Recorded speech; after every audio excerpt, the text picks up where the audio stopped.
Sounds good. Hi, my name's Sue Ellam and I'm a professional tarot reader and have been for about 25 years. I use the Mythic Tarot and they're based on Greek mythology. And I'm Carrie Beleno. I am an intuitive Reiki master teacher, spiritual life coach, and I have the questions for today. So today's question. Ooh, a great one to end our videotaping session on. Does karma exist? Oh, it's interesting.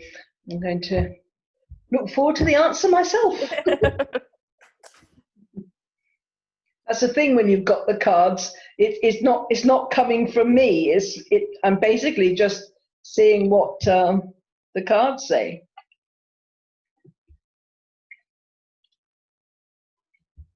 Okay. Well, karma. It's all about your soul purpose. It's who am I? What's my purpose? Why am I here on this planet at this time? So that is where the basis of karma comes from. It's lessons that we are here to learn, but we have to remember them as well because and it comes from previous lifetimes. But the thing about karma is that we can work through it. I know some people believe that karma is what you're stuck with and you're stuck with it for the rest of your life. That is not what I'm seeing here. What I'm seeing is karma is what we're born with, certain lessons that we need to learn. For instance, if we were a murderer in a previous lifetime, we have to come into this lifetime not necessarily to be murdered, but to understand the grief of what we did in the previous lifetime. That's very simplistic. There's lots of different kind of scenarios there, but that's just an example. So we come in to learn or to work with families that have, that have kind of got grief around this issue, that kind of thing. So karma is, for me, the springboard. It's to set us on our life purpose, on our soul journey. And it's for us to then learn and overcome this karma and leave it behind us so that we will have learned the lesson that we need to and then apply it because this is a soul journey. This is why we're here. So I think our karma starts us off on that track of what our purpose is. We need to also keep very focused and disciplined on our soul journey, on where we're trying to aim for, because with karma, it's a bit like a slippery slope. It's easy to kind of get into a frustration when things aren't working right, or we suddenly get triggered by something we don't know why we're triggered, but it's maybe a past life thing, or we meet people that we remember from previous lifetime, or people that you've just met them, but you just know you don't like them and you don't know why.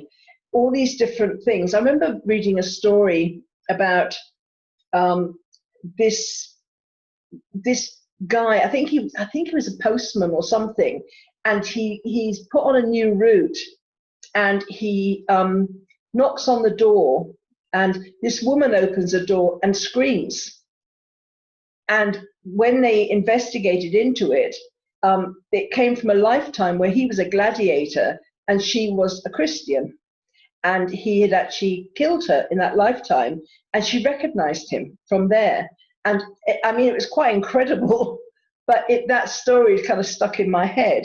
So we have to be aware that we will get triggers because karma is powerful, because it's our reason we're here to learn the lessons and maybe take on previous.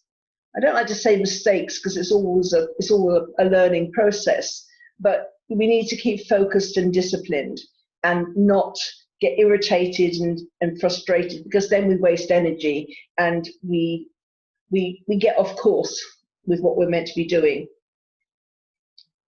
We need to also take time to ourselves. This can be in meditation, introspection, but it's important when you have this particular motivation that we listen to what our inner voice is telling us rather than what other people are telling us. Because as soon as other people put their opinions into the mix, we can again get taken off track. You know, they say, oh, you know, you could do this, you should do this, you should go there. And then again, you have a circuitous route to get back to where you're meant to be, because we haven't got karma for nothing. At the end of the day, it's all about your intuition. Follow your intuition. Let it guide you. It will get a lot stronger. So go with the things that feel right for you. It doesn't matter, again, what anybody else says. You know, just follow your own intuition, and you will get on the soul journey, your life purpose, and that is what karma is. You know, it's the lesson you need to learn and to implement it for the benefit of other people. So those are cards. I love that you opened up with the life purpose card. Yeah. So karma is built into a lot of religions, so it's often a tricky thing to deal with because it is often passed down through the ages. So so we're doing our best here to give you a new perspective. So there's some sayings, karma is a bitch and karma's going to come back to bite you, those kinds of things. And I think that is born out of what you were saying about that new age stuck thing, the new age, you're stuck with your karma. It is what it is. I mean, we certainly can't go back and fix the gladiator thing. We can't go back and say, oh, that was a mistake. Sorry. You know, we're lucky we even recognize that there's a past life, let alone what it was, who we were with, and what we did. So karma can then feel really overwhelming and really impossible to get past. And I think that's the defeating feeling that the new agey or even the religious doctrine is put on karma. But I look at it as, I'm not sure where I picked this up. Like I said in a previous video, I read, I listen, I teach, and I see so many clients that when truths come through and they resonate with me, they just become mine, because I can't ever think it was like the 300th person I saw in 2006. Like, it's impossible. So again, I don't know where I picked it up, but I believe that our emotional present is what sets the karma for our future.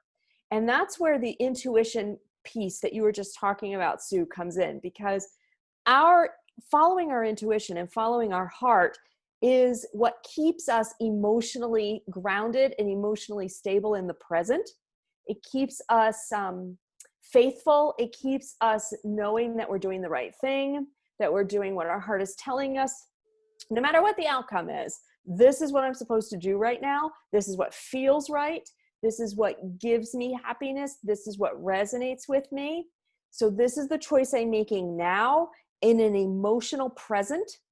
And then the consequences are the karma in the future for the decisions that we make today. And you can equate it to a past life. You know, you can say that our decisions in our past life is influencing our current present. And so it can transcend multiple dimensions or dynamics. But if we stay true to our intuition, we stay true to what our heart is doing, we stay true to what we feel our life purpose is in the moment, that is going to help us to be emotionally grounded in the present. And then the karma for our future will have less negative consequences. And I don't like using the word negative because I don't believe anything's negative, but lower vibrating consequences, more chaotic consequences, more challenging consequences. So I think combining both of these messages into staying present and reduces our chances of experiencing true chaos in the future. And I want to go back quickly to the gladiator story. The odds on those two people meeting are infinitesimal. And my thoughts about it are that he met with her to resolve the karma. Of course, if he'd just gone and murdered her on a doorstep, then he'd have set off another chain of events. But they got together. He was shocked, but it's like that is the resolution of that particular karma, because they came together. And sometimes this happens with people that have been married or whatever in past lives as well. They come together in order just to say goodbye or have a brief relationship to end. So somebody said, oh, we were only together for a few months and it was wonderful, but you might have been together for many years in a few months, but it was just to wrap up that particular storyline, which is kind of like the karma. So yeah, it's interesting. And that supports what we've been teaching here on the videos about us getting together with our posse as a soul and saying, okay, I'm going to try this and I'm going to do this and you're going to do this and you're going to do this. I think we plan these encounters so that we can evolve and grow and learn from each other. And Shakespeare said, the whole world's a stage and we are merely players. So true, he was. So I will leave on that intellectual note. Thanks very much for joining us. What more could you ask for? Thanks as well. Check out our websites and be sure to share and subscribe. Thank you. Bye. See you.